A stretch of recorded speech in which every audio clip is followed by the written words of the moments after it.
जय गीता भागवत।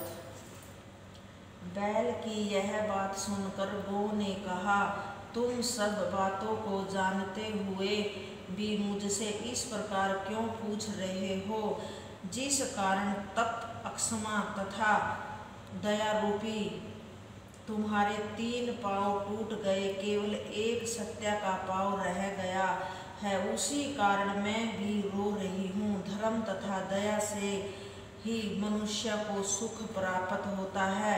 जब मनुष्य ने दया, धर्म तथा अक्षमा को छोड़ दिया है, तब वह परमेश्वर को किस प्रकार पहचान सकेगा? वह यह भी नहीं जान सकेगा कि धर्म करने से ज्ञान की प्राप्ति होती है। लोग कहते हैं कि हमारा मन संसार से विरक्त नहीं होता। उसका कारण यही है कि बिना ज्ञान प्राप्त हुए यह आयतन दुष्कर है। मैं चारों वर्णों के मनुष्य तथा राजाओं के लिए शोक कर रही हूँ, क्योंकि कलयुग के आने पर इन सबको दुख प्राप्त होगा। मैं रोती इसलिए हूँ कि वृंदावन विहारी आनंद कंद श्री कृष्णचंद्र जी, जो अपने चरण कमलों द्वारा मेरे ऊपर शंख, चक्र, गदा तथा पद्म के चिन्ह बनाया करते थे, अब वैकुंठ लोक को पधार गए हैं। संसार में ऐसा कौन सा जीव है जिसे उन श्री मुरली मनोहर के अंतर्ध्यान हो जाने का दुख न हुआ हो?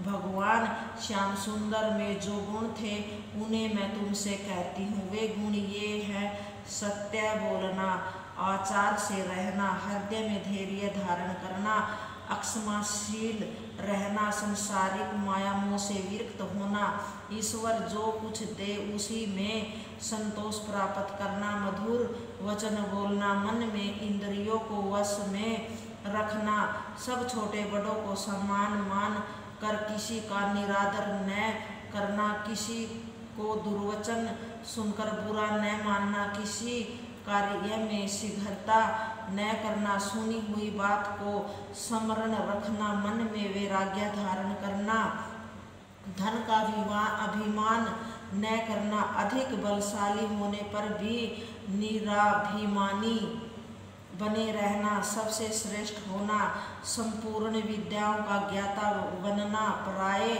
दुख को देखकर स्वयं भी दुख का अनुभव करना, किसी से भय न मानना, यदि कोई अपना दुख कहे तो उसे ध्यान पूर्वक सुनना, भूत, भविष्य एवं वर्तमान तीनों कालों की बात जानना, अपने हृदय का भाव किसी के सामने प्रकट न कर समुद्र के समान गंभीर बने रहना, धर्म तथा वेद की रक्षा करना, शीलवान रहना, किसी प्राणी को दुख न पहुंचाना, तीनों दिनों की इच्छा को पूर्ण करना, जगदीश्वर का ध्यान धरते रहना, साधु ब्राह्मण एवं संतों का स्वागत सत्कार करना तथा परोपकार में रत रहना है बैल रूपी धर्म। भगवान श्याम सुंदर में यद्यपि ये सभी गुण विद्यमान थे, फिर भी उन्हें किसी प्रकार का अहंकार नहीं था। जिस समय मैं उनका स्मरण करती हूँ, उस समय मेरा हृदय विदीर्ण हो जाता है। देखो, जिस लक्ष्मी को प्राप्त करने के लिए संपूर्ण देवता तथा संसारिक जीव कठिन जप तप करते हैं, वही लक्ष्मी कमल वन को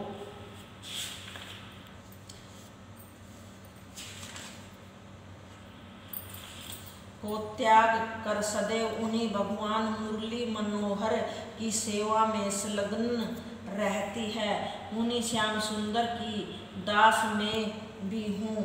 जिस समय द्वापर युग के अंत में तुम्हारे 2 पाँव टूट गए थे तथा मैं कंस आदि राजाओं द्वारा अधर्म किए जाने के कारण आयतन दुखी हो गई थी, उसी समय भगवान वैकुंठनाथ ने यदुकल में अवतार ग्रहण कर मेरा तथा तुम्हारा शोक दूर किया था तथा अपनी परम पावन कीर्ति को संपूर्ण विश्व में फैलाया था। इस प्रकार गाय रूपी पृथ्वी धर्म रूपी बैल से बातें कर रही थी तथा राजा परीक्षित छुपकर खड़े हुए उन्हें सुन सुन रहे थे।